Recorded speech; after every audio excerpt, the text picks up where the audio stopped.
जुमन हरण भव भय दारुणं नव कंजलोचन कंज मुख कर कंज पद कंजारुणं भगवान के अवतार का केवल नहीं गुणगान है कैसे नारायण बने नर इसका पावन ज्ञान है सिया राम सिया राम सिया राम सिया राम सिया राम सिया राम सिया राम सिया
ರಾಜ್ಯಾಭಿಷೇಕ ಮಾಡಿದ್ದಾರಂತೆ. ಹೌದು, ನಮ್ಮ ರಾಮ ರಾಜ ಆಗ್ತಿದ್ದಾನೆ.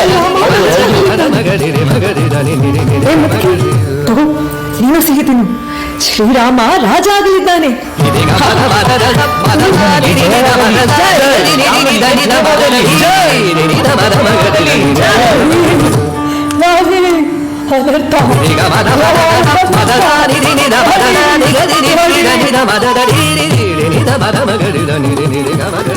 ರಾಣಿ, ಅಯ್ಯೋ ಮೋಸ, ಷಡ್ಯಂತ್ರ, ಅನರ್ಥ ಆಗೋಯ್ತು. ಏನಾಯ್ತು ಮಂತಾರೆ? ಇಲ್ಲ, ಯಾಕೆ ಹೀಗೆ ಏನೇನೋ ಮಾತಾಡ್ತಾ ಇದೆಯಾ? ಹೇಳು ಮಂತಾರೆ. ನನ್ನ ರಾಮ ಕುಶಲವಾಗಿ ಇದ್ದಾನೆ ತಾನೆ? ಹೇಳು ಮಂತಾರೆ. ಮಹಾರಾಜ ಭರತ ಅಯೋಧ್ಯೆಯಲ್ಲಿ ಇಲ್ಲದೆ ಇರುವ ಸಮಯ ನೋಡಿಕೊಂಡು ನಿನ್ನಿಂದ ಎಲ್ಲ ಮುಚ್ಚಿಟ್ಟು ಕೌಸಲ್ಯನ ಮಗ ರಾಮನನ್ನು ರಾಜ ಮಾಡ ಹೊರಟಿದ್ದಾನೆ. ಆ ರಾಮನನ್ನು ರಾಜ ಮಾಡ ಹೊರಟಿದ್ದಾನೆ ಕೈಕೇಯಿ. ಆ ರಾಮನನ್ನು ರಾಜ ಮಾಡ ಹೊರಟಿದ್ದಾನೆ. ಏನು? ನನ್ನ ರಾಮ ರಾಜ ಆಗಲಿದ್ದಾನ? ನನ್ನ ರಾಮ ರಾಜ ಆಗಲಿದ್ದಾನ ಮಂತರೆ? ಮಂತರೆ, ಎಂತಹ ಸಿಹಿ ಸುದ್ದಿ ಬಂದಿದೆ. ಇದನ್ನ ಕಾಣಲು ನಾನು ಎಷ್ಟು ವರ್ಷಗಳಿಂದ ಕಾಯ್ತಿದ್ದೆ ಗೊತ್ತಾ? ನನ್ನ ರಾಮ ರಾಜ ಆಗಲಿದ್ದಾನ ಮಂತರೆ? ಸಿಹಿ ಸುದ್ದಿ. ರಾಮ ರಾಜ ಆದರೆ ನಿನ್ನಗತೆ ಏನಾಗತ್ತೆ ಅಂತ ಯೋಚಿಸಿದ್ಯಾ? ರಾಮ ರಾಜ ಆದ್ರೆ ಭರತ ಅವನ ದಾಸ ಆಗ್ತಾನೆ. ಮತ್ತೆ ನೀನು ಕೌಸಲ್ಯ ದಾಸಿಯಾಗಿ ಬದುಕ್ತ್ಯಾ. ದಾಸಿ.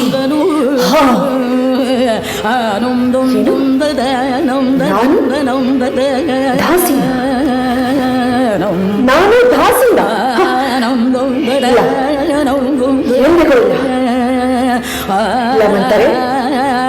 ನಾನು ದಾಸಿಯಾಗಲು ಸಾಧ್ಯವೇ ಇಲ್ಲ. ನಾನು ರಾಣಿ, ದಾಸಿಯಲ್ಲ. ನಾನು ದಾಸಿಯಲ್ಲ. ಹಾಗಾಗಬಾರ್ದು ಅಂದ್ರೆ ನಾ ಹೇಳದ ಹಾಗೆ ಮಾಡು.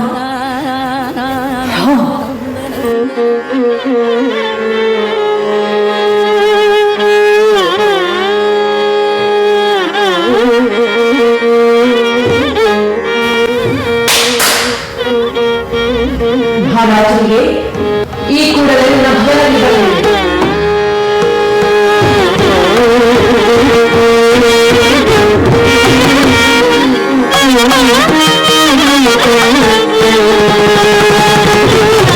ಕೈಕೇಯಿ, ಕೈಕೇಯಿ,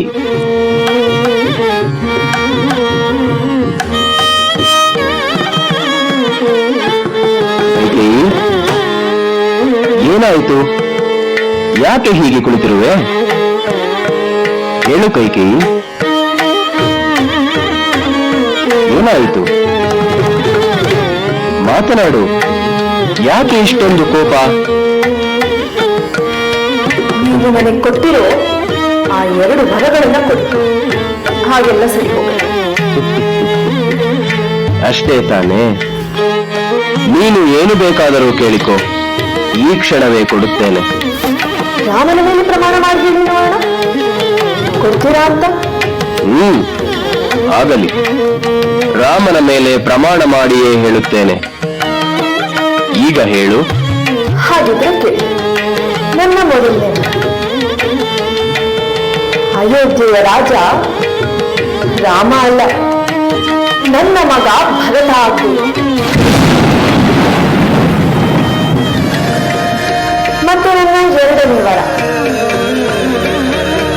ರಾಮನಿಗೆ ಕೇವಲ 14 ವರ್ಷಗಳ ವನವಾಸ ಅಷ್ಟೇ.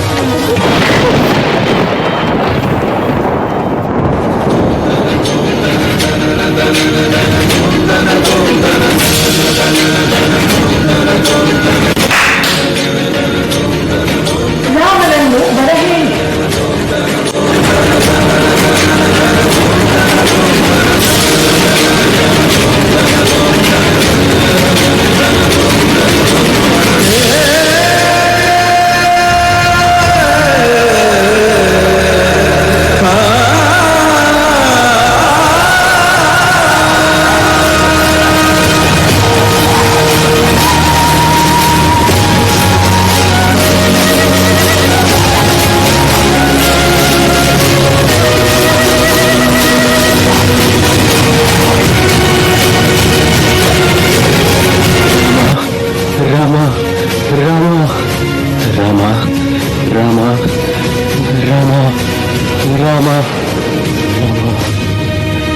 ನನ್ನನ್ನು ಕ್ಷಮಿಸಿಬಿಡು ಕೌಸಲ್ಯೆ, ನನ್ನನ್ನು ಕ್ಷಮಿಸಿಬಿಡು.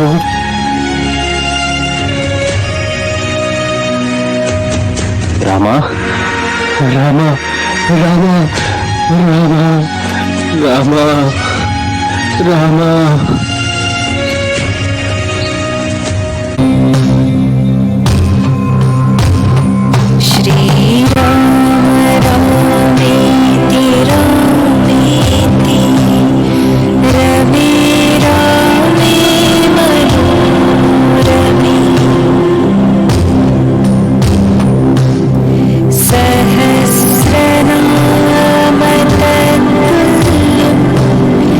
राम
करु मन माही।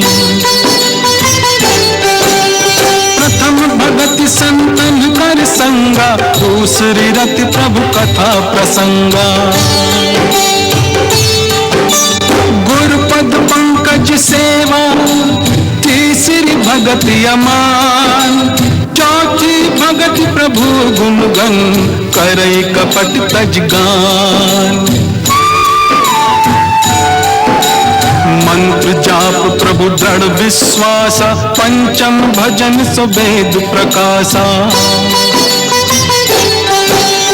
छठदम शील बिरति बहु कर्मा, निरत निरंतर सज्जन धर्मा। सातम सम हरि भय नग देखा, हरिते संत अधिक करि लेखा। आठम जथा लाभ संतोषा, सपने हूँ नहीं देखई पर दोषा। नवम सरल सब सन छलहीना, हरि भरोस ही हर्ष नदीना। नवधा भगत सबरी कह देनी, सादर सबर शीस धरी।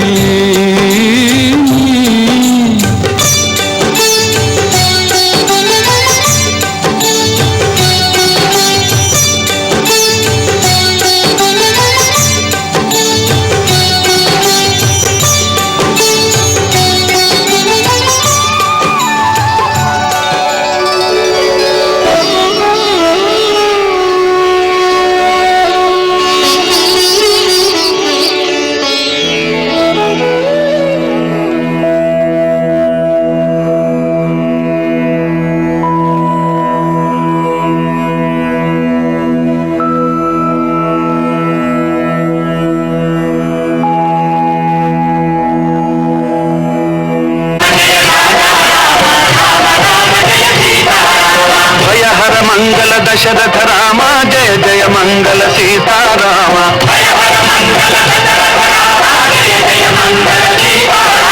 रघुपति राघव राजा राम, भजित पावन सीताराम। रघुपति राघव राजा राम, भजित पावन सीताराम। रघुपति राघव राजा राम, भजित पावन सीताराम। राघव राजा राम, भजित पावन सीताराम। रघुपति राघव राजा राम, रघुपति राघव राजा राम, भजित पावन सीताराम।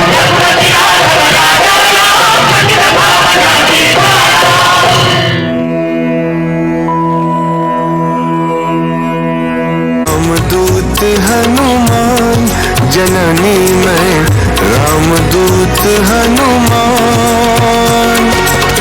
चरण कमल में शत शत वंदन, कर दो माँ कल्याण। मिला है अवसर आज महान, जननी में रामदूत हनुमान।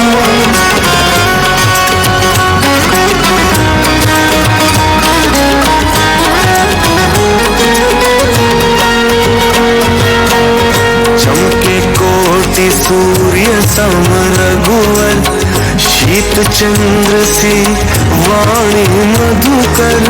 करके रावण हरण तुम्हारा, किया मृत्यु आवान।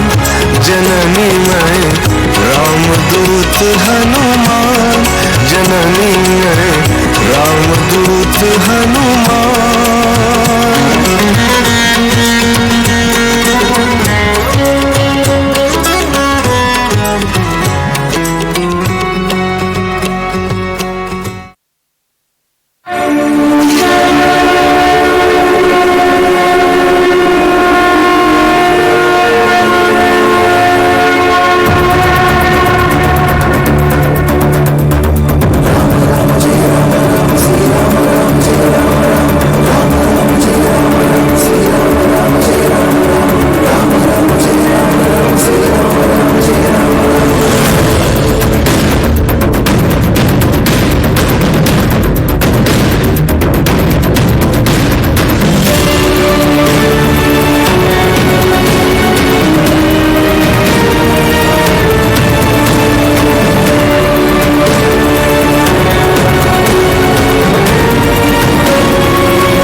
जय राजा राम, राम राम जय सीता राम, राम राम जय राजा राम, राम राम जय सीता राम, राम राम जय राजा राम, राम राम जय सीता राम, राम राम जय राजा राम, राम राम जय सीता राम, राम राम जय राजा राम, राम राम जय सीता राम।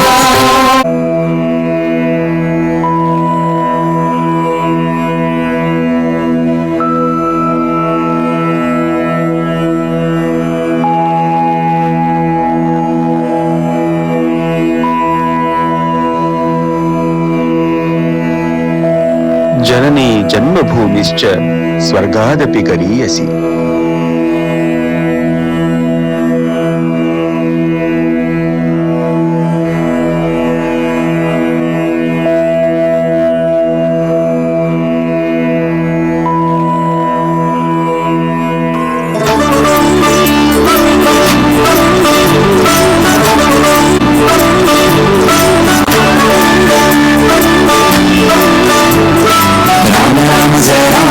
सिया राम राम जय राम राम, राम राम जय राम राम, सिया राम राम जय राम राम, राम राम जय राम राम, सिया राम राम जय राम राम।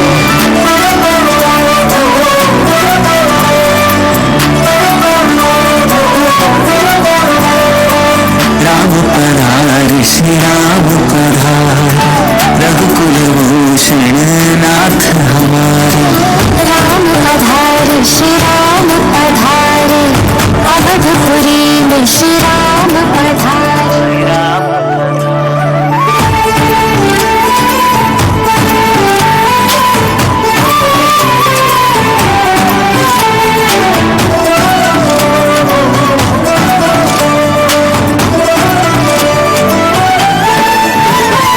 शिव शक्ति सौंदर्य धारी, मंगल भवन मंगलहारी, अमृत जैसा नाम है इनका, स्वर्ग से लिखा धाम है।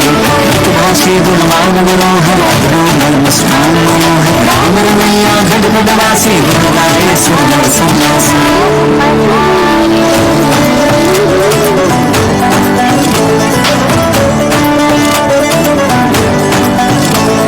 शिव शक्ति सौंदर्य धारी, मंगल भवन मंगलहारी, अमृत जैसा नाम है इनका, स्वर्ग से लिखा धाम है। भाषी गुणवान मनोहर, अग्रो मुस्कान मनोहर, राम रमैया गढ़ वासी, गुण गाए सुंदर सन्यासी। केवट तारा शबरी तारी, सुध लेने अब आए हमारी। केवट तारा शबरी तारी, सुध लेने अब आए हमारी। कब से अयोध्या राह निहारी, कब से अयोध्या राह निहारी, अखियों के तुम तारे। राम पधार श्री राम पधार, राम पधार श्री राम पधार, राम पधार श्री राम पधार, रघुकुल भूषण नाथ हमारे। राम पधार श्री राम पधार, अवधपुरी में श्री राम पधार।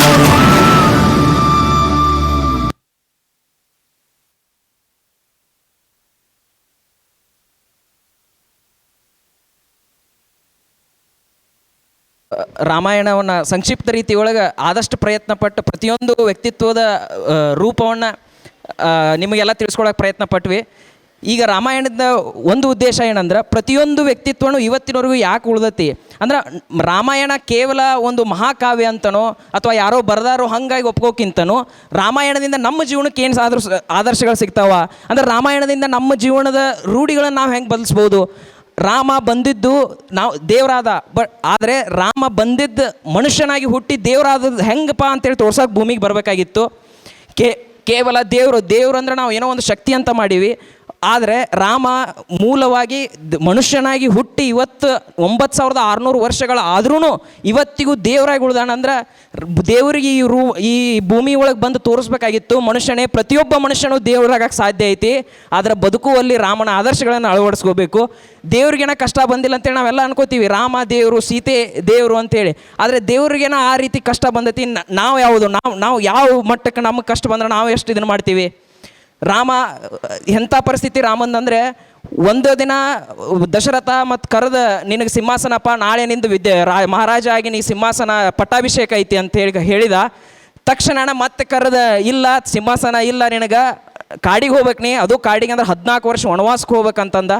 ದೇವ್ರು ಅವ್ಗೆ ಹೆಂಗಾಗಿರ್ಬಾರ್ದು ರಾಮಗೆ, ಅಂದರೆ ಏನೂ ತಾನು ಮಾಡಲ್ದೆ ತಪ್ಪು ನಮ್ಮ ಜೀವನದೊಳಗೆ ಹಂಗಾಗತ್ತೆ. ಈಗ ಏನೋ ಒಂದು ಆಗಿರ್ತೈತಿ, ಮತ್ತು ಅದ ನೆಕ್ಸ್ಟ್ ಕ್ಷಣದೊಳಗೆ ಏನೋ ಒಂದು ಕೆಟ್ಟಾಗಿರ್ತೈತಿ. ಆದ್ರೆ ರಾಮ ಅದನ್ನು ಅವ್ರ ತಂದೆ ಮಾತನ್ನು ಉಳಿಸ್ಕೊಳ್ಳೋಕ್ಕಾಗಿ 14 ವರ್ಷ ವನವಾಸ ಮಾಡಿದ. ಹಂಗೆ ಸೀತಾಗಾಗಿ ಬಂದ್ರೆ ಆಕಿಗೆ ಆ ವನವಾಸ ಮಾಡ್ಬೇಕಂತೇಳಿ ಕೈಕೇಯಿ ಹೇಳಿರಲಿಲ್ಲ. ಆದ್ರೂ ನನ್ನ ಗಂಡ ಪ್ರತಿಯೇ ಪರದೈವ ಅಂತೇಳಿ ಇವತ್ತಿನವರೆಗೂ ಸೀತಾನಂತ ಸತಿ ಇರ್ಬೇಕಂತೇಳಿ ನಾವೆಲ್ಲ ಅಂತೀವಿ. ಹಾಗಾಗಿ ಆಕಿ 14 ವರ್ಷ ಆಕಿ ವನವಾಸ ಮಾಡಿದ್ಲು. ಭರತ ಕೈಕೇಯಿ ಪ್ರಕಾರ ಭರತ ಸಿಂಹಾಸನವನ್ನು ಒಪ್ಕೋತಾನ ಅಂತ ಕೈಕೇಯಿ ತಿಳ್ಕೊಂಡಿದ್ರು. ಆದ್ರೆ ತನ್ನ ರಾಮ ಅಂದ್ರೆ ತನ್ನ ಅಣ್ಣ ಎಲ್ಲದಾನ ಅಲ್ಲಿಗೆ ಹೋಗಿ, ನನಗೆ ಈ ರಾಜ್ಯ, ಈ ಸಮಸ್ತ ಸೂರ್ಯವಂಶದ ರಘುವಂಶದ ರಾಜ್ಯ ನನಗೆ ಬೇಡ, ನನಗೆ ನೀನು ಬೇಕಂತ ಹೇಳಿ ಕರ್ಕೊಂಬರಕ್ಕೆ ಹೋಗ್ತಾನೆ. ಅಣ್ಣ ರಾಮ ಬರಕ್ಕೆ ನಿರಾಕರಿಸಿದಾಗ ಕೇವಲ ತನ್ನ ಪಾದುಕೆಗಳನ್ನು 14 ವರ್ಷ ಪಾದುಕೆಗಳನ್ನು ಸಿಂಹಾಸನ ಮೇಲೆ ಇಟ್ಟು ಕೇವಲ ಸಿಂಹಾಸನ ಆಳಿಲ್ಲ, ತಾನೂ ಕಾಡಿನೊಳಗೆ ಬಂದು ತನ್ನ ಅಣ್ಣ ಯಾವ ರೀತಿ ಪರಿಸ್ಥಿತಿ ಒಳಗೆ 14 ವರ್ಷ ಬದುಕ್ತಾನೋ ಅದ ಬದುಕನ್ನು ನಾನು ಬದುಕ್ತೇನೆ ಅಂತೇಳಿ ತೋರಿಸ್ಕೊಟ್ಟ ಅವ ಭರತನಂತ. ಎಲ್ಲರೂ ಅಂತಾರೆ ರಾಮಾಯಣದೊಳಗೆ ರಾಮಗೆ ಭಾಳ ಪ್ರೀತಿಯ ತಮ್ಮ ಅಂದ್ರೆ ಲಕ್ಷ್ಮಣ ಅಂತೇಳಿ. ಲಕ್ಷ್ಮಣಕ್ಕಿಂತನೂ ದೊಡ್ಡ ತ್ಯಾಗ ಭರತಂದಿತ್ತು. ಆಮೇಲೆ ಮುಂದೆ ಬರೋದಾದ್ರೆ ಈಗ ಅನಿಸ್ತೈತಿ 13 ವರ್ಷ ಅವರು ವನವಾಸ ಮುಗಿಸ್ಬಿಟ್ಟಿರ್ತಾರೆ. 13 ವರ್ಷ ಯಾವುದೇ ಒಂದು ಕಷ್ಟಗಳನ್ನು ಇಲ್ಲದೆ ಎಲ್ಲ ರಾಕ್ಷಸರನ್ನು ಕೊಲ್ಕೊಂತ ಸಮಾಜದಲ್ಲಿ ಒಳ್ಳೆಯ ಇದನ್ನು ಬಿತ್ಕೊಂತ 13 ವರ್ಷ ಮುಟ್ಟಿರ್ತಾರೆ. ಯಾಕೆ ಬರಬೇಕು ಅಂದರೆ ಕಷ್ಟ ಯಾಕೆ ಅಂದ್ರೆ ನಮಗೆ ಒಣವೆ ಅನಿಸ್ತಿರ್ತೈತಿ, ಎಲ್ಲ ಕರೆಕ್ಟಾಗಿ ಹೋಗಿರ್ತೈತಿ, ಆದರೂ ಕಷ್ಟ ಬರೋದು. ದೇವ್ರಿಗೆ ಏನೋ ಕಷ್ಟ ಬಿಟ್ಟಿಲ್ಲ ಅಂದ್ರೆ ನಮಗೆ ಹೆಂಗೆ ಅಂದರೆ ಹೊಂಟಿರ್ತಾರೆ ಅವರು. ಈಗ ಇದ್ರೊಳಗೆ ಹೋಗ್ಬೇಕಾದ್ರೆ ಯಾಕೆ ಸೀತೆನ ಅಪಹರಣ ಮಾಡ್ಕೊಂಡು ಹೋಗ್ಬೇಕು, ಅದೊಂದು ಕಷ್ಟ. ಇನ್ನೊಂದು ವರ್ಷ ಆಗಿದ್ದರೆ ವನವಾಸ ಮುಗಿತಿರ್ತೈತಿ. ಆ 13ನೇ ವರ್ಷದಾಗ ಯಾಕೆ ಕಷ್ಟ ಬಂದು, ಹಂಗೆ ನಮ್ಮ ಜೀವನದಾಗೂ ಹಂಗೆ ಕಷ್ಟ ಬರ್ತಾವೋ, ಆದರೆ ಅವ್ನು ಯಾವ ಪರಿಸ್ಥಿತಿ ಒಳಗೆ ಬರ್ತಾವ ಅಂತ ಗೊತ್ತಾಗಲ್ಲ, ಹೆಂಗೆ ಎದುರಿಸಿ ನಿಲ್ತೀವಿ ಅನ್ನೋದನ್ನು ರಾಮಾಯಣ. ಹೀಗಾಗಿ ಈ ಒಂದು ಬಹುಮುಖ್ಯ ಪಾತ್ರ, ಕೆಟ್ಟದ್ರೊಳಗೂ ಒಬ್ರು ಒಳ್ಳೆಯವ್ರು ಇರ್ತಾರೆ ಅನ್ನಕ್ಕೆ ವಿಭೀಷಣ, ರಾವಣನ ತಮ್ಮ ವಿಭೀಷಣ ಕಾರಣ ಅದ. ಹೊಳ್ಳಿ ವಿಭೀಷಣನ ಒಳ್ಳೆಯ ಗುಣನತ್ತ ಅವನ ಲಂಕಾಧಿಪತಿಯನ್ನು ಮಾಡ್ತಿ. ಹಿಂಗೆ ಪ್ರತಿಯೊಂದು ಆದರ್ಶಗಳನ್ನು ನಮ್ಮ ಜೀವನದಾಗ ನಡೆಸ್ಕೊತ ಹೋಗೋಣ. ಜನನಿ ಜನ್ಮಭೂಮಿಶ್ಚ ಸ್ವರ್ಗಾದಪಿ ಗರಿಯಸಿ ಅಂತ ಹೇಳ್ತಾರೆ. ತಾಯಿ ಮತ್ತು ತಾಯಿನಾಡು ಸ್ವರ್ಗಕ್ಕಿಂತ ಮಿಗಿಲ ಅಂತೇಳಿ ನಮಗೆಲ್ಲ ಗೊತ್ತೈತಿ. ಹಾಗೆ ರಾಮಾಯಣ ಜೀವನಕ್ಕೆ ಆದರ್ಶ. ಆದರೆ ಅವತ್ತಿನ ನಾನು ಮೊದಲಿಗೆ ಹೇಳಿದೆ, ಸರ್ವರನ್ನು ತನ್ನಾತ್ಮವೆಂದು ಬಗೆದವನು ಅಂಥೇಳಿ. ಇವತ್ತು ಈ ದೇಶದ ಅಥವಾ ಈ ಪ್ರಪಂಚದಲ್ಲಿ ನಿಸ್ವಾರ್ಥವಾಗಿ ಸೇವೆ ಮಾಡತಕ್ಕಂಥ ಇಬ್ಬರು ಅಂತಂದರೆ, ಒಂದು ರೈತ, ಒಂದು ಈ ದೇಶದ ಸೈನಿಕ. ರೈತರನ್ನ ಇವತ್ತು ನಮಗೆ ರೈತರ ಇಲ್ಲದೆ ಈ ದೇಶ ನಡೆಯಲ್ಲ. ಇನ್ನೊಂದು ಸೈನಿಕರಿಲ್ಲದೆ ಇವತ್ತು ಇಷ್ಟು ನೆಮ್ಮದಿಯಾಗಿ ಇವತ್ತು ನಾವು ಇಲ್ಲಿದ್ದೀವಿ ಅಂದ್ರೆ ಅದು ಸಾಧ್ಯ ಇಲ್ಲ. ಹೀಗಾಗಿ ಯಾವತ್ತಿಗೂ ರೈತರನ್ನ ಪೂಜಿಸೋಣ. ಅದೇ ರೀತಿಯಾಗಿ ಯೋಧರ ಅಂತ ಅಂದ್ರೆ ಸೈನಿಕರಂತ ಬರೋದಾದರೆ,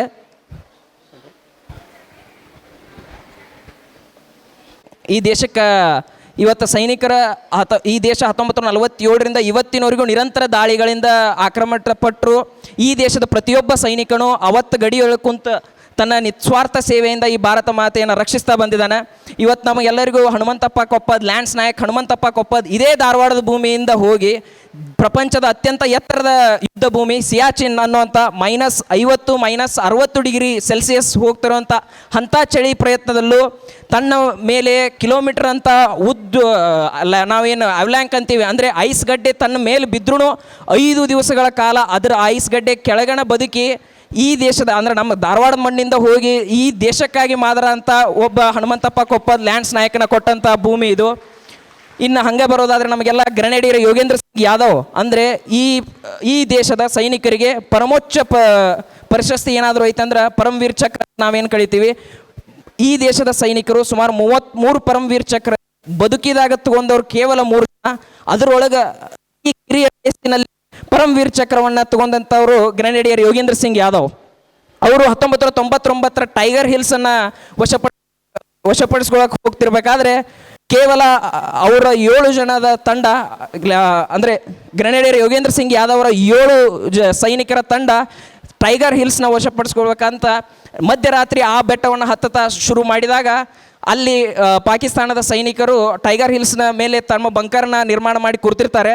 ಇವರು 7 ಜನ ತಮ್ಮ ಹಿಮ್ಮುಖವಾಗಿ, ಅಂದರೆ ಅವ್ರ ಬಂಕರ್ ಹಿಮ್ಮುಖವಾಗಿ ಹಿಂದಿಂದ ಬೆಟ್ಟ ಹತ್ತಿ ಆ ಬೆಟ್ಟವನ್ನು ವಶಪಡಿಸ್ಕೋಬೇಕಂತ ಹೋದಾಗ ಇವರು ಯೋಗೇಂದ್ರ ಸಿಂಗ್ ಯಾದವ್ ಅಥವಾ ಗ್ರೆನೇಡಿಯರ್ ಯೋಗೇಂದ್ರ ಸಿಂಗ್ ಯಾದವ್ ಮತ್ತು ತನ್ನ 7 ಸೈನಿಕರು ಸೇರಿ ನಿರಂತರವಾಗಿ ಪಾಕಿಸ್ತಾನದ ಆ ಒಂದು ಬಂಕರ್ನ ವಿರುದ್ಧ ಹೋರಾಡಿ ಇವರು ಯೋಗೇಂದ್ರ ಸಿಂಗ್ ಯಾದವ್ ಅವರು ನಿರಂತರವಾಗಿ ಹೋರಾಟ ಮಾಡಬೇಕಾದ್ರೆ ಲಾಸ್ಟ್ನ್ಯಾಗ ಆ ಒಂದು ಬಂಕರ್ನ ವಶಪಡಿಸ್ಕೊಂಡು ಅತ್ತ ಇತ್ತ ನೋಡ್ತಾರಂತ 7 ತನ್ನ ಜೋಡಿ ಬಂದಂಥ 6 ಸೈನಿಕರು ಸತ್ತಿರ್ತಾರೆ, ಅಂದ್ರೆ ವೀರಮರಣವನ್ನು ಹೊಂದಿರ್ತಾರೆ. ಕೇವಲ ಯೋಗೇಂದ್ರ ಸಿಂಗ್ ಯಾದವ್ ಅವರ ಒಬ್ಬರೇ ಇರ್ತಾರ. ಅವ್ರಿಗೂ ಇಂಥಲ್ಲಿ ಬಲಗೈ ಭಾಗದಲ್ಲಿ ಗುಂಡು ತಗಲಿರ್ತದೆ. ಅತ್ತಾಗಿಂದ ಪಾಕಿಸ್ತಾನದ ಒಂದು 40 ಜನ ಸೈನಿಕರು ಇವ್ರ ಮೇಲೆ ದಾಳಿ ಮಾಡಕ್ಕೆ ಬರ್ತಾರೆ. ಇವರು ಕೇವಲ ಒಬ್ಬರು, ಗ್ರೆನೇಡಿಯರ್ ಯೋಗೇಂದ್ರ ಸಿಂಗ್ ಒಬ್ಬರೇ. ಆವಾಗ ಏನಾಗತ್ತೆ, ಇನ್ನು ನನ್ನ ಉಳಿಸಲ್ಲ ಅಂತೇಳಿ ಅವ್ರ ಸೈನಿಕ ಮಲ್ಕೊಂಡ್ಬಿಡ್ತಾರ. ಅಂದ್ರೆ ನಾನು ಸತ್ತಾನ ತಿಳ್ಕೊತಾರ ಅವ್ರು ಅಂತೇಳಿ. ಅವ್ರು 40-50 ಜನ ಸೈನಿಕರು ಬಂದು ಇಲ್ಲೆಲ್ಲ ನೋಡಿ ಏನೋ ಸೇಫ್ಟಿಗೋಸ್ಕರ ಅಂತೇಳಿ ಮತ್ತೊಂದು 2-3 ರೌಂಡ್ ಗುಂಡು ಹಾರಿಸ್ತಾರ. 11 ಗುಂಡು ಬದುಕಿರುವಂಥ ಯೋಗೇಂದ್ರ ಸಿಂಗ್ ಯಾದವ್ ಅವರ ಬೆನ್ನು ಸೀಳ್ತಾವ. ಅವರು ಅದಾದಮೇಲೆ ಇವ್ರ ಕಡೆ ಇರುವಂಥ ಗನ್ ಆಗಿರ್ಬೋದು, ರಫೇಲ್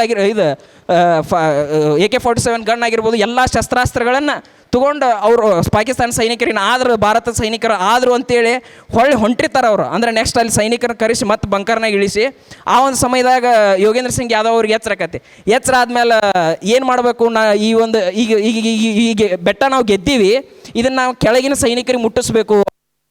ಅವ್ರೇನು ಮಾಡ್ತಾರೆ, ತಮ್ಮ ಮುಂದುಗಡೆ ಇರೋ ಜೇಬಲ್ಲಿದ್ದಂಥ ಒಂದೇ ಒಂದು ಗ್ರೆನೇಡ್ ಇರ್ತೈತಿ, ಅದನ್ನೇ ಆ್ಯಕ್ಟಿವ್ ಮಾಡಿ ಆ ಒಂದು ಸೈನಿಕರು ಏನು ಪಾಕಿಸ್ತಾನ ಸೈನಿಕರು ಹೊರಳಿ ಹೊಂಟಿರ್ತಾರಲ್ಲ ಅವ್ರ ಮೇಲೆ ಒಗೆದ ಕೂಡಲೇ ಬಂಕರ್ ಅದು ಗ್ರೆನೇಡ್ ಬ್ಲಾಸ್ಟ್ ಆಗಿ 40 ಜನ ಸೈನಿಕರು ಸಾಯ್ತಾರೆ.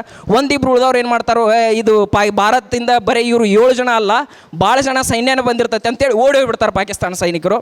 ಆವಾಗ ಗ್ರೆನೇಡಿಯರ್ ಯೋಗೇಂದ್ರ ಸಿಂಗ್ ಯಾದವ್ ಅವರು ಅಲ್ಲೇ ಒಂದು ಜರಿ ಹರಿದಿರ್ತೈತಿ, ಆ ಜರಿ ಒಳಗೆ ಬಿದ್ದು, ಅಂದರೆ ನಡೆಯೋಕ್ಕಾಗ್ತಿರಲ್ಲ ಮನುಷ್ಯಾಗ, ಆ ಜರಿ ಒಳಗೆ ಬಿದ್ದು ಕೆಳಗಡೆ ಬಂದು ಆ ಟೈಗರ್ ಹಿಲ್ಸ್ ನಾವು ವಶಪಡಿಸ್ಕೊಂಡೀವಿ, ಅಲ್ಲಿ ಹೋಗಿ ಮೊದಲು ಆ ಬಂಕರ್ ಒಳಗೆ ನಮ್ಮ ಸೈನಿಕರನ್ನ ಕುಂಡ್ರಿಸ್ರಿ ಅಂತ ಕೆಳಗೆ ಬಂದು ಹೇಳ್ತಾರೆ.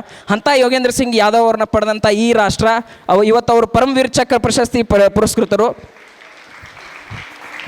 ಹೀಗೆ ಅನೇಕ ಸೈನಿಕರು ನಮ್ಮಲ್ಲಿ, ಈ ಜಶ್ವಂತ್ ಸಿಂಗ್ ರಾವತ್ ಅನ್ನೋ ಒಬ್ಬ ಸೈನಿಕರು ಇವತ್ತಿನವರೆಗೂ ಅರುಣಾಚಲ್ ಪ್ರದೇಶನಾಗ ಅವ್ರ ಹೆಸರಲ್ಲಿ ಒಂದು ಗುಡಿ ಕಟ್ಟಿ ಪೂಜೆ ಮಾಡ್ತಾರೆ. ಅಂಥ ಸೈನಿಕರನ್ನು ನಾವೆಲ್ಲ ನೆನಪಿಸೋಣ. ಆ ಒಂದು ಸೈನಿಕರ ಒಂದು ಅವರ ಒಂದು ಮಹತ್ವವನ್ನು ತಿಳಿಸಲಿಕ್ಕೆ ಈಗ ಒಂದು ನಿಮ್ಮೊಂದು ಸಣ್ಣ ಒಂದು ಪ್ರಯತ್ನ ಮಾಡ್ತಿದ್ದೀವಿ.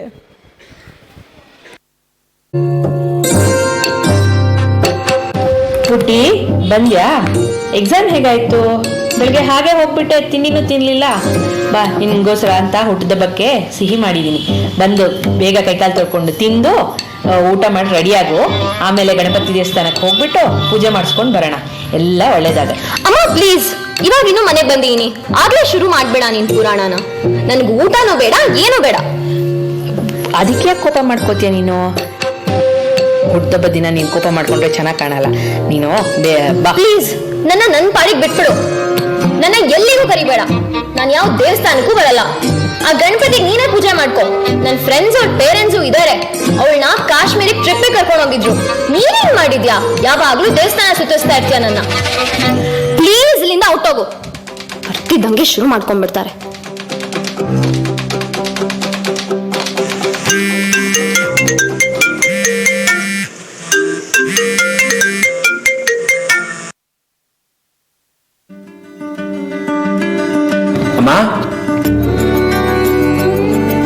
ಮಗನೇ ಬಂದ್ಯಾ? ಇವಾಗ ಬರ್ತೀಯಾ ಅವಾಗ ಬರ್ತೀಯಾ ಅಂತ ಕಾಯ್ತಾನೆ ಇದ್ದೆ. ಅಂತೂ ಬಂದ್ಯಲ್ಲ, ಅಷ್ಟು ಸಾಕು. ಬಾ, ನೀನ್ ಹುಟ್ಟದಬ್ಬಕ್ಕೆ ನಿನ್ಗೆ ಇಷ್ಟವಾಗಿರೋ ಸಿಹಿ ಮಾಡಿದ್ದೀನಿ. ಬಾ, ನಾನೇ ನನ್ನ ಕೈಯಾರೆ ತಿನ್ನಿಸ್ತೀನಿ ನಿನ್ಗೆ. ಬಾ ಬಾ. ಅಯ್ಯೋ ಅಮ್ಮ, ನೀನ್ ಯಾಕೆ ಅಷ್ಟು ತೊಂದರೆ ತಗೊಂಡೆ? ನೀನು ರೆಸ್ಟ್ ಮಾಡಬೇಕು, ನಿನ್ಗೆ ರೆಸ್ಟ್ ಬೇಕು. ಅಯ್ಯೋ ಅದೆಲ್ಲ ಇರ್ಲಿ ಬಿಡು ಮಗನೇ. ಬಾ ಇವಾಗ ಹೊತ್ತಾಯ್ತು, ಊಟ ಮಾಡು ಬಾ.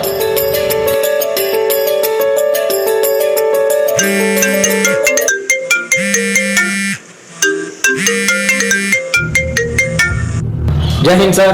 Jai Hind. Officer, your leave has been cancelled due to special operation. Report on duty immediately. Yes sir.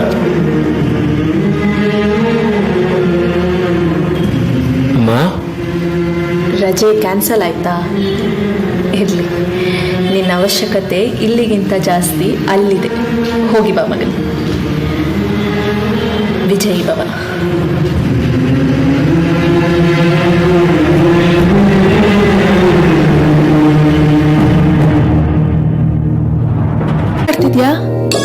ನಿನ್ ಫೇವ್ರೆಟ್ ಹೀರೋದು ಹೊಸ ಮೂವಿ ರಿಲೀಸ್ ಕಡೆ ಇವತ್ತು ಅಲ್ವಾ? ಮರ್ತೇ ಹೋಗಿದ್ದೆ. Come yeah, let's go, I'll be fun. ಈ ಎಕ್ಸಾಮ್ ಟೆನ್ಷನ್, ಮನೆಯವ್ರ ಕಿರಿಕಿರಿಯಿಂದ ಮರ್ತೇ ಹೋಗಿತ್ತು ನೋಡು. Wait I am coming.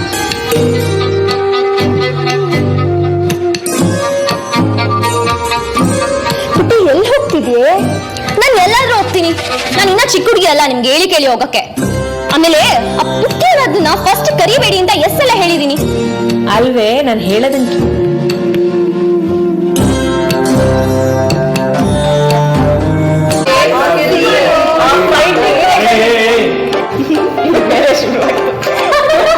ಏನ್ ಹಂಗೆ ಹೇಳ್ತಿದ್ದೀರಾ? ನಂಗೊಂದ್ ಸ್ವಲ್ಪ ಗಡ್ಡ ಬಂದ್ರೆ ನಾನು ಹೀರೋ ತರನೇ ಕಾಣಿಸ್ತೀನಿ, ಆಯ್ತಾ? ಆಯ್ತು, ಬಂದ್ರು ಎಷ್ಟು ಮಾತಾಡ್ತೀರಾ?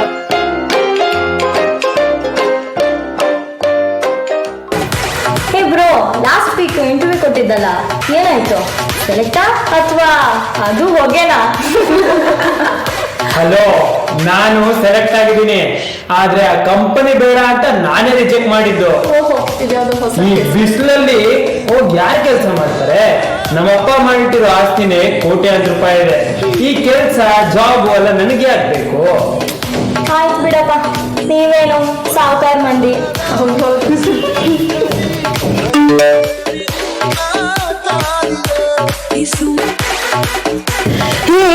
ರಿಸಲ್ಟ್ಸ್ ಬಂದಿದೆ ಕೊಂಡ್ರು.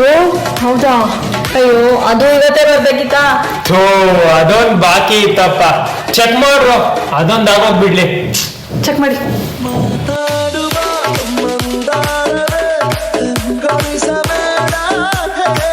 ಏನಾಯ್ತು? ಎಷ್ಟು? ಒಂದ ಎರಡ? ಡಮಾರು.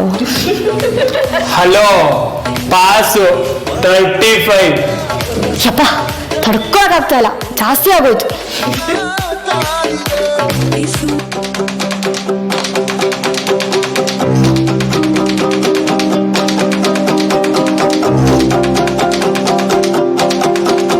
ಏಯ್, ಯಾಕೆ ಹಂಕೋತಿದ್ಯಾ? ನೀನು ಪಾಸ್ ತಾನೆ? ಹಾ ಹಾ ಹಾ, ನಾನು ಪಾಸೆ. ಸರಿ ಸರಿ, ನಡಿ ಹೋಗೋಣ.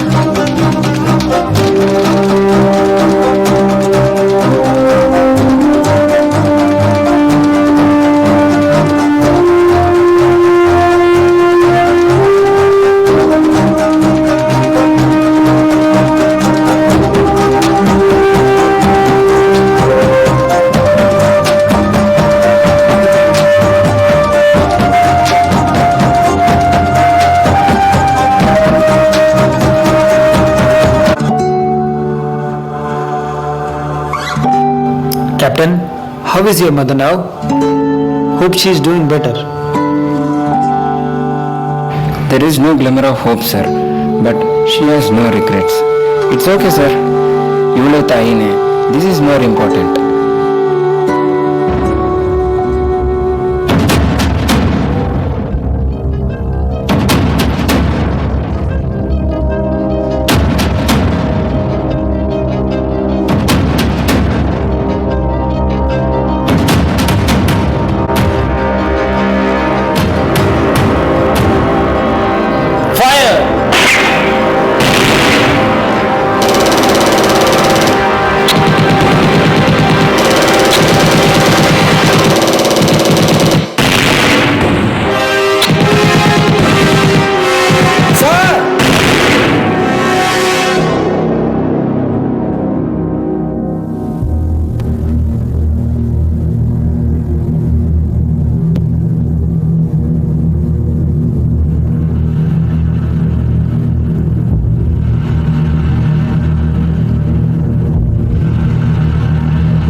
ಸೂಸೈಡ್ ಮಾಡ್ಕೊಂಡ್ಬಿಟ್ಟಿದ್ದಾಳೆ.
ನಮಸ್ಕಾರ ಅಮ್ಮ. ನಿಮ್ಮ ಇದ್ದೊಬ್ಬ ಮಗನನ್ನ ಯುದ್ಧದಲ್ಲಿ ಕಳ್ಕೊಂಡ್ರಿ, ಏನು ಹೇಳಕ್ ಇಷ್ಟಪಡ್ತೀರಾ ಅಮ್ಮ? ಆ ಭಗವಂತ ನನಗೆ ಮೋಸ ಮಾಡ್ದ.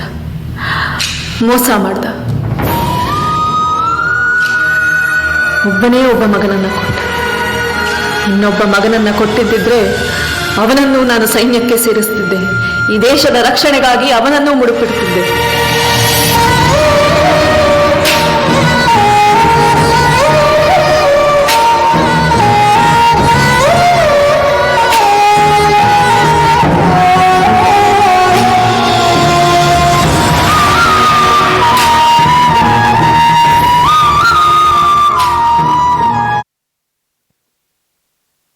ಇಲ್ಲಿ ಎರಡು ಪ್ರಾಣಗಳು ಹೋದವು.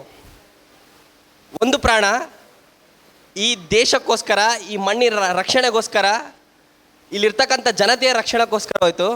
ಇನ್ನೊಂದು ಯಾವುದೇ ಒಂದು ಉದ್ದೇಶ ಇಲ್ಲ, ಯಾವುದೇ ಒಂದು ಗುರಿ ಇಲ್ಲ, ಅಂಕಗಳಿಗಾಯಿತು, ಇಲ್ಲ ಈ ಆಧುನಿಕ ಪ್ರಪಂಚದಲ್ಲಿ ಸ್ವಾರ್ಥತೆಯಿಂದ ಬದುಕೋದಕ್ಕಾಯಿತು.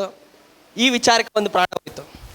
ನಮ್ಮೆಲ್ಲರ ಭವಿಷ್ಯ, ಇಲ್ಲಿ ಭಾಳಷ್ಟು ಪೋಷಕರಿದ್ದೀರಿ, ತಂದೆ ತಾಯಿಗಳಿದ್ದೀರಿ, ನಿಮ್ಮೆಲ್ಲರ ಮಕ್ಕಳ ಭವಿಷ್ಯ ಅವರ ಕೈಯಲ್ಲೈತಿ, ನಿಮ್ಮ ಕೈಯಲ್ಲೈತಿ. ನಿಮ್ಮ ಮಕ್ಕಳು ಈ ದೇಶಕ್ಕೆ ಮುಂದೆ ಯಾವ ರೀತಿ ಹುತಾತ್ಮರಾಗಬೇಕು, ಯಾವುದೋ ಒಂದು ಅಂಕಕ್ಕೆ ಹೆದರಿ, ಇಲ್ಲಪ್ಪ ಯಾವುದೋ ಬೆದರಿಕೆಗೆ ಹೆದರಿ ಇವಕ್ಕೆಲ್ಲ ಹೋಗಬಾರ್ದು. ಈ ನಾವು ಆ ನಾಟಕದೊಳಗೆ ನೋಡಿದ್ವಿ.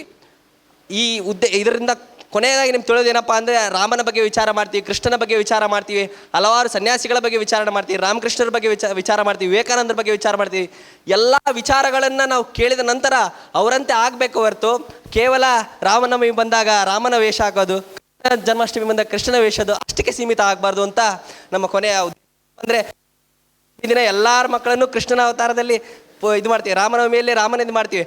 ಆದರೆ ಮಕ್ಕಳಿಗೆ ನಾವು ಎಲ್ಲಿಯ ತನಕ ರಾಮನ ಏನು ಸಂದೇಶಗಳನ್ನು, ರಾಮನ ಥರ ಬದುಕೋದನ್ನು ನಾವು ಹೇಳ್ಕೊಡೋಕ್ಕಾಗಲು, ಎಲ್ಲಿ ತನಕ ಕೃಷ್ಣನ ಸಂದೇಶಗಳನ್ನು ನಮ್ಮ ಬದುಕಿನಲ್ಲಿ ಅಳವಡಿಸಿಕೊಳ್ಳಲು, ಅಲ್ಲಿ ತನಕ ಈ ದೇಶ ನಾವೇನು ಪರಮ ವೈಭವ ಸ್ಥಿತಿಗೆ ತೊಗೊಂಡು ಹೋಗ್ಬೇಕಂತ ಇದ್ದೀವಲ್ಲ, ಅದು ಭಾಳ ಕಠಿಣ ಆಗುತ್ತಾ ಅಂತ ಹೇಳ್ತಾ ಇದ್ದೀವಿ. ಈ ವಂದೇ ಮಾತರಂ ಗುರುಕುಲಂ ತಡಕೋಡು ಈ ಎರಡು ಸಣ್ಣ ನಾಟಕಗಳನ್ನು ಮಾಡಿತ್ತು. ಇವಕ್ಕೆಲ್ಲ ಪ್ರೇಕ್ಷಕರು ನೀವೆಲ್ಲ ಬಂದು ನಮ್ಮನ್ನು ಅರಿಸಿ ಶಾಂತ ರೀತಿಯಿಂದ ನೋಡೋದಕ್ಕೆ ತುಂಬ ಧನ್ಯವಾದಗಳು. ಈಗ ನಾವು ಆಶ್ರಮದಲ್ಲಿ ಒಂದು ಸಣ್ಣ ಚಟುವಟಿಕೆಯನ್ನು ಮಾಡ್ತಿದ್ದೀವಿ. ಏನಪ್ಪ ಅಂದರೆ, ಸಾಕಷ್ಟು ದೇವರ ಭಾವಚಿತ್ರಗಳು, ಗಾಜು ಹೊಡೆದ ಮೇಲೆ ಆ ಮರಗಿಡಗಳ ಪಕ್ಕದಲ್ಲಿ ಯಾವುದೋ ಸಣ್ಣ ಗುಡಿಯಲ್ಲಿ ಆ ರೀತಿ ನಾವು ಎಸಾಡಿರ್ತೀವಿ. ಅವುಗಳನ್ನು ಏನದು ಗುರುಕುಲದಲ್ಲಿರ್ತಕ್ಕಂಥ ವಿದ್ಯಾರ್ಥಿಗಳು ಮತ್ತು ಕೆಲವೊಂದು ವಾಲಂಟಿಯರ್ಸ್ ಅವನ್ನೆಲ್ಲ ಕಲೆಕ್ಟ್ ಮಾಡ್ಕೊಂಬಂದು ಅವಕ್ಕೆ ಮತ್ತೆ ಪುನರ್ಜೀವ ಕೊಡೋದು. ಯಾರಪ್ಪ ಅಂದರೆ ಆ ಹೊಡೆದೋಗಿರೋ ಗಾಜನ್ನೆಲ್ಲ ತೆಗೆದು ಅಲ್ಲಿ ಆ ದೇಶಭಕ್ತರು, ಸ್ವತಂತ್ರ ಹೋರಾಟಗಾರರು, ಸೈನಿಕರ ಚಿತ್ರಗಳನ್ನು ಖುದ್ದಾಗಿ ವಾಲಂಟಿಯರ್ಸ್ ತಮ್ಮ ಕೈಯಿಂದ ಬಿಡಿಸಿ ಅವುಗಳಿಗೆ ಮರುಜೀವನ ನೀಡಿ ಮತ್ತೆ ಗ್ಲಾಸ್ ಹಾಕಿ ಸಾಕಷ್ಟು ಇಂಥರ ಕಾರ್ಯಕ್ರಮಗಳು ಮಾಡಿದಾಗ ಅವರಿಗೆ ನಾವು ಅರ್ಪಿಸ್ತೀವಿ. ಈ ರೀತಿ ಸಾಕಷ್ಟು ಗೌರ್ಮೆಂಟ್ ಶಾಲೆಗಳಲ್ಲಿ ಕೂಡ ಇದನ್ನು ಆಗ್ತಾಯಿದ್ದೀವಿ. ಇದೊಂದು ಇಲ್ಲಿರ್ತಕ್ಕಂಥ ಪೂಜ್ಯ ಶ್ರೀಗಳಿಗೆ ಇವತ್ತು ಸರ್ದಾರ್ ಪಟೇಲ್ ಉಕ್ಕಿನ ಮನುಷ್ಯ ಅಂತ ಏನೋ ನಾವು ಕರಿತಿದ್ದಲ್ಲ, ಉಕ್ಕಿನಾಗೆ ಇರಲಿ ಅಂತ ಅವರನ್ನು ನಾನು ಪ್ರೆಸೆಂಟ್ ಮಾಡ್ತಿದ್ದೀನಿ. ಸ್ವಾಮೀಜಿಯವರು ದಯವಿಟ್ಟು ಇದನ್ನು ಸ್ವೀಕರಿಸಬೇಕು. ಸ್ವಾಮೀಜಿ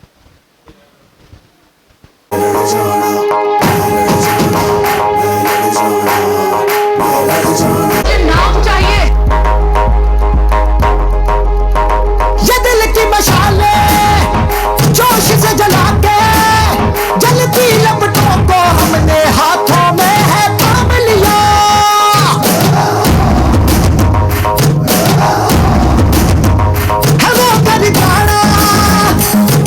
ರಾಷ್ಟ್ರಾಭಿಮಾನ ನಾಟಕವನ್ನು ನಡೆಸಿಕೊಟ್ಟಂಥ ವಂದೇ ಮಾತರಂ ಗುರುಕುಲದ ಎಲ್ಲ ವಾಲಂಟಿಯರ್ಸ್ ಹಾಗೂ ವಿದ್ಯಾರ್ಥಿಗಳಿಗೆ ತುಂಬ ಹೃದಯದ ಕೃತಜ್ಞತೆಗಳನ್ನು ಹಾಡದ ಮೂಲಕ ಎಲ್ಲ